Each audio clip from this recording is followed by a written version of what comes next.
de lundi à vendredi sur Equinoxe Télévision.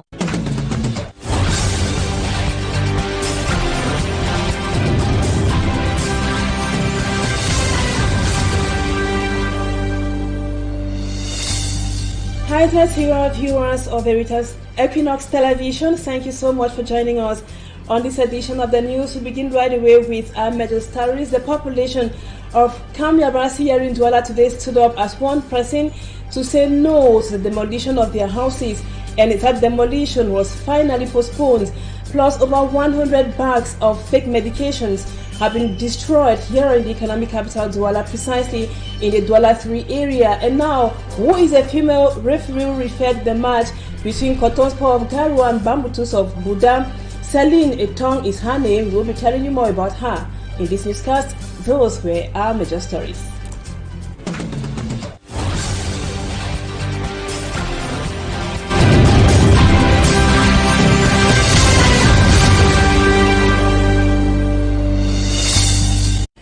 Welcome back, viewers. We thank you so much for according us your time.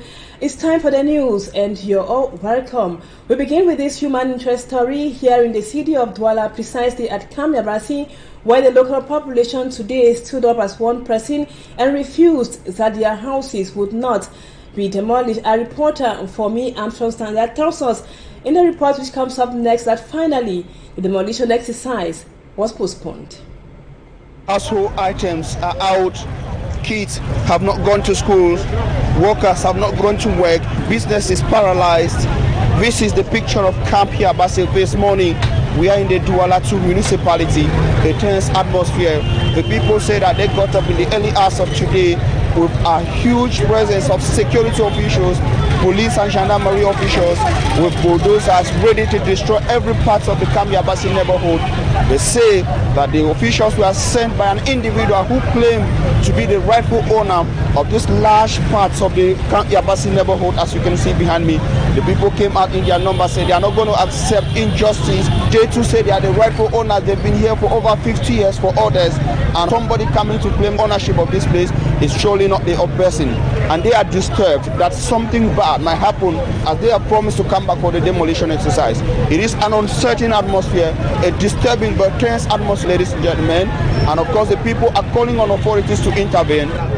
If we have a traditional permission to be here, because Kamyabrasi is not a selling parcel. If Mr. Wamba buy, what Mr. Wamba buy? Live from Kamyabrasi, in the heart of the city of Douala, for me, I'm Sander, for Equinoxe Radio and Television. Still talking about land issues here in the city of Douala, from Kamyabrasi, we now take you to Bilonge, where the local population have expressed dissatisfaction over the selling over of a piece of land meant for the construction of a hospital to a certain individual. They say they are very worried because that hospital would have been of great importance to the local population. Our reporter Lucy Essien tells us more.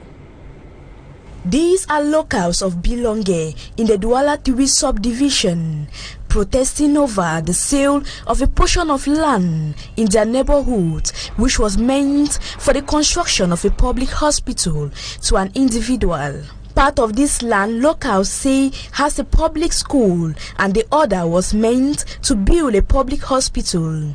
But to their greatest surprise, an individual came up claiming ownership of the land and brandishing the land certificate. From beginning, since 1986, this is a government title land.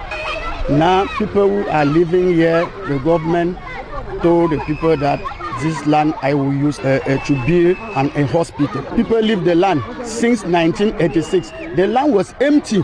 Nobody was inside the land because we are waiting for the hospital. Now in 2015, a message that government have to build 30 hospitals in Cameroon. In Littoral, we have 2. One in Bilonge, one here. We saw one person just arrive and told us that this seat Talking to Daniel Defonku, he says he bought the land from the Urban and Royal Land Development Mission, in French acronym MAITU, since 2012, and he says he has no issue. He is building a fence and will continue his works. Ngufonzi Dennis, advisor to the chief of Bilonge, says they have written several letters to the authorities of the littoral region to no avail. Unfortunately, now we write to the authority of the littoral. Nobody has answer. We write to Yaoundé. But the minister wrote to the SGO to stop everything on the line. But nobody come on the line. The coming of a public hospital, according to the residents, was a dream come true, coupled with the numerous health problems they are facing. We have cholera, we have malaria here. Everybody know it's not belonging. It's a land that have too much water, and we have children in the school here. The hospital can help the children that is falling every time they carry them to stick the nylon every time, but it's not good. The furious population calls on the authorities concerned to look into the situation. And now we told you in the headlines that over 100 bags of fake medications have been seized and destroyed in the Douala 3 area after an operation launched by the Senior Divisional Officer for the Littoral. A reporter, Mala Glory, tells us that the commercialization of fake medication remains a challenge in Cameroon.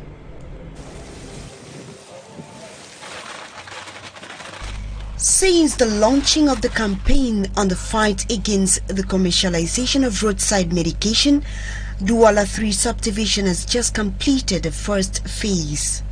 In the different sales points, about 100 bags of fake drugs worth 60 million francs CFA were seized and destroyed by the divisional officer, together with security officials and health experts.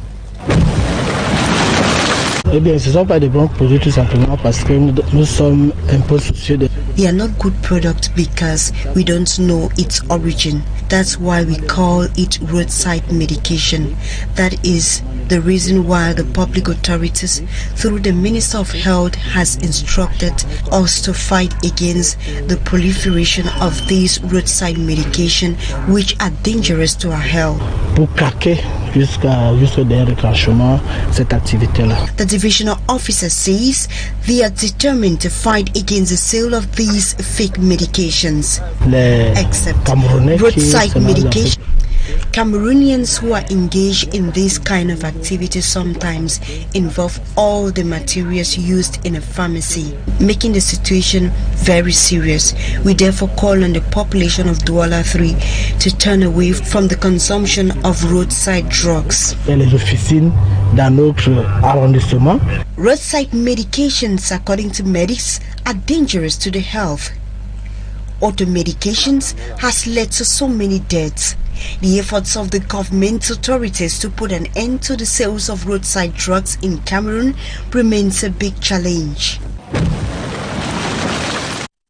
Thank you, Glory, for that report. We now talk something else. The EU ambassador to Cameroon has said the European Union is poised to continue strengthening economic ties between the European Union and Cameroon. Philippe Van Damme was speaking during the talk show La Vérité en Face on Equinoxe television. And our reporter, Innocent Azena, comes back to his declarations in this report. According to the heads of the European Union delegation to Cameroon and Equatorial Guinea, His Excellency Philippe Van Damme, the EU mission is out to enhance the economic development of low-income countries, including Cameroon, through empowerment of enterprises, employment and other growth-stimulating supports, thanks to partnership accords signed with the Cameroonian government. I hope that no single country should have the ambition of staying under the least developed. So all countries are supposed, hopefully, to move up the scale and to move to a category of middle-income country like Cameroon. Now, once you're leaving the category of least developed country, you no longer benefit from the advantages of everything but arms. Low-income countries, according to him, need particular attention. Reason why these nations have several unilateral trade advantages in the EU. So the least developed countries are allowed to export tariff-free and quantitative restrictions-free to Europe as well.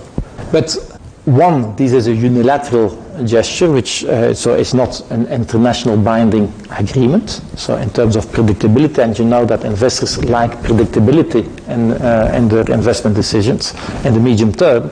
His Excellency Philip Van Damme thinks the African countries have what is required to attain economic development. Africa is a continent full of potential, and we have to exploit that potential. Jointly, everybody should benefit. So it's in the interest of everybody that we create employment, that we create growth. A lot of people are interested in Africa. Why should Europe not be interested in Africa? We have geographic, historical links, so we have a comparative advantage in positioning ourselves in Africa, and we are not afraid of anybody. The EU representative also believes the development objective of low-income countries cannot be possible in a chaotic environment. We strongly believe that peace and security are strongly linked to development, and that in the meantime we need to help the populations where there are humanitarian needs. So we have one of our agencies, ECHO, which is our humanitarian agency, is one of the major donors in Cameroon in terms of humanitarian aid. We are not channeling our aid through our own office, but through UN agencies like the World Food Programme, or through international NGOs, or the Red Cross and so forth. But we try to be present, particularly in the area, in the conflict areas of this country, extreme north, northwest, southwest. His Excellency Philip Van Damme notes the EU is also in consultation with civil society actors in Cameroon to fully achieve its objectives. And now we continue talking about the Day for the Elderly, which was commemorated over the weekend. Civil society activists are urging authorities to create a legal platform which gives elderly persons access or rights to basic health care. This comes at a time most elderly persons in our society are being rejected. Immaculate Fogwe is a lady on that beat.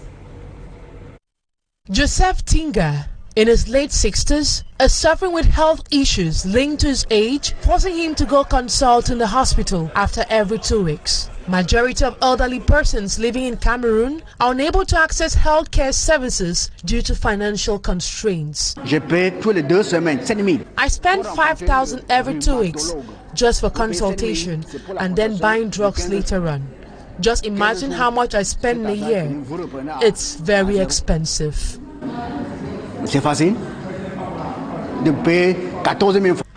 Amongst them are retired civil servants who are facing difficulties getting their pension due to administrative bottlenecks.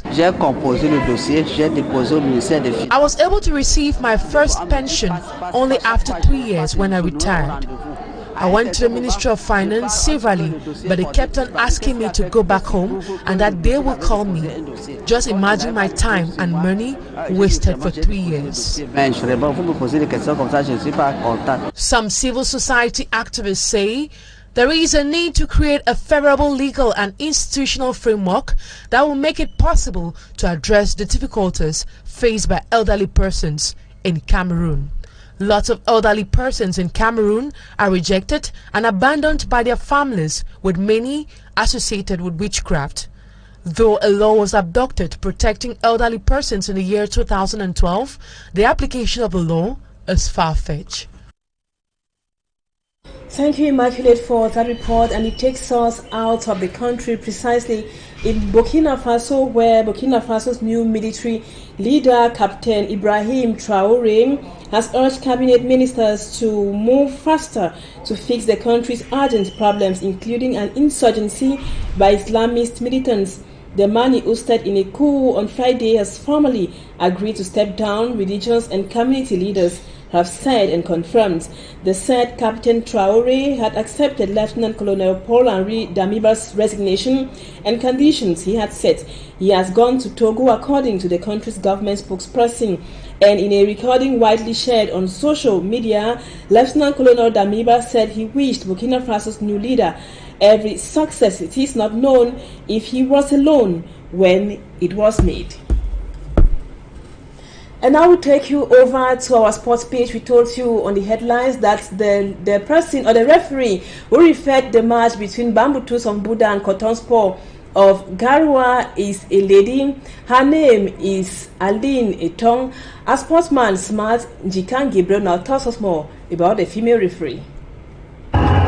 It was a historic Cup of Cameroon final that was played at the Ahmadou Ahidjo Stadium this Sunday, October 2, 2022.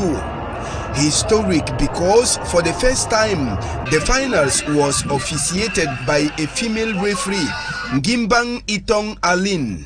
Gimbang Itong Aline sat for her entrance examination into Senajes Nchang in 2018, where she was successful and became a physical education expert.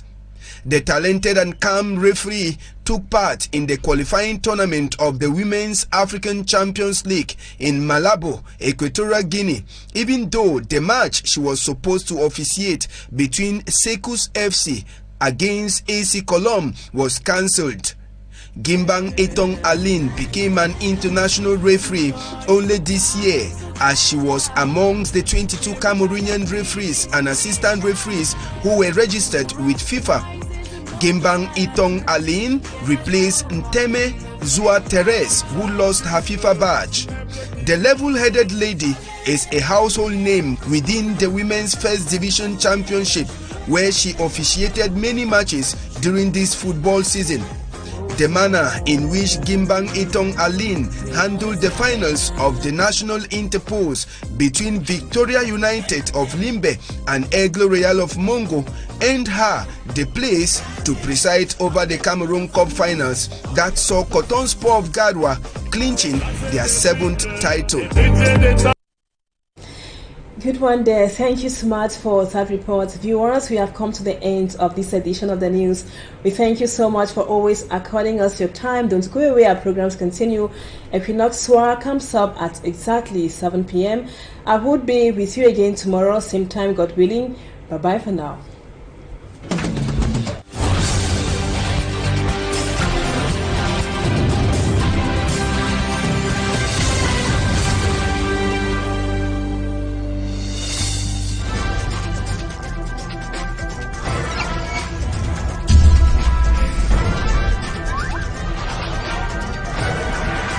Equinoxe Télévision, au-delà de l'image, nous rendons compte.